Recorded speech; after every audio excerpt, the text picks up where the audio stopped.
Saya ingat dia diva lah. Diva era, orang ni pun sebut diva era Fazira, diva era. Mana ada orang panggil era diva? Diva lah tu, primadonna, diva, same level lah tu. So bila dah orang levelkan macam tu, bila saya kahwin dengan awak, bila saya kenal dan saya kahwin dengan dia, rupanya dia lebih diva daripada kita, Wak. pula. Blok cik. So bila saya kenal dia, saya nampak rupanya Kak Era ni adalah wanita yang sangat humble. Dia sebenarnya merendah diri ni, hati dia baik. Orang nampak dalam tegas-tegas dia, dalam dia berprimadona dia tu, dia sebenarnya seorang yang very humble, hati baik.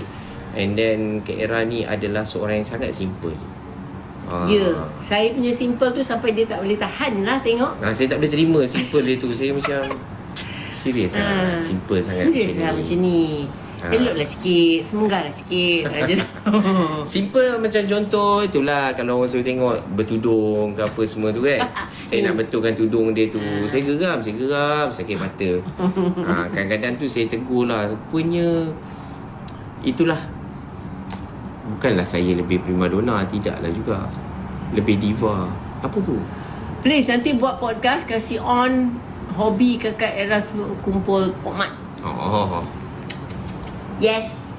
Nanti tempat. Sama dia tak bawa. Pasangan sensasi Era Fazira dan Izwan Zain sudah beberapa bulan bergelar suami isteri. Kemesraan dan chemistry antara Era dan Izwan seringkali membuatkan warganet tersenyum sendiri melihatnya. Era dan Izwan mempunyai karakter yang berbeza, namun mereka saling melengkapi antara satu sama yang lain. Menerusi perkongsian di akaun Instagram Kasih On Channel, dan Izwan Zain telah dikongsikan beberapa buah video yang memaparkan Izwan membuat satu kejutan untuk Era. Izwan membawa Era keluar dating ke satu tempat yang istimewa. Gelagat comel pasangan ini mencuit hati warganet. Era mengatakan sejak mereka berkahwin, sudah lama Izwan tidak membawanya keluar dating. Untuk menambahkan lagi elemen kejutannya itu, Izwan menutup mata Era dengan menggunakan penutup kain berwarna hitam. Era tidak mengetahui ke manakah lokasi yang Izwan akan membawanya. Sejurus saja penutup mata Era dibuka, Era tergelak melihat suasana di sekelilingnya. Bukan biasa-biasa romantisnya Izwan ni. Tempat dating pun rare dan cukup membahagiakan Era. Ribuan tanda suka telah pun diraih untuk perkongsian ini sejak ia dikongsikan. Antara komen yang diberikan, "Alamah, harap esok tua aku boleh dapat hari-hari happy macam ni dengan cinta sejati. Romantik lah Mr. ini dating makan durian. Kak Era hantu durian weh. Ya Allah, cinta sampai hujung nyawa please."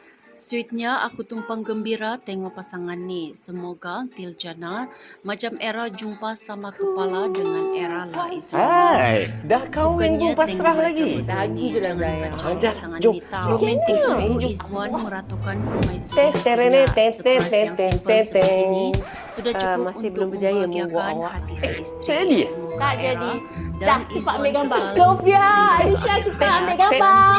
mereka aman damai. Kalau tak surprise, awak push saya. Okay. Ready? 1, 2, 3.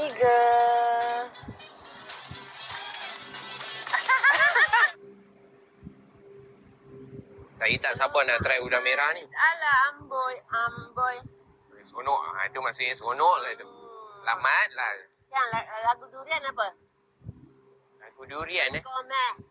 Durian gaba bunga. Muah kita. Sama-sama. Okay, next kita nak try udang merah. Udang merah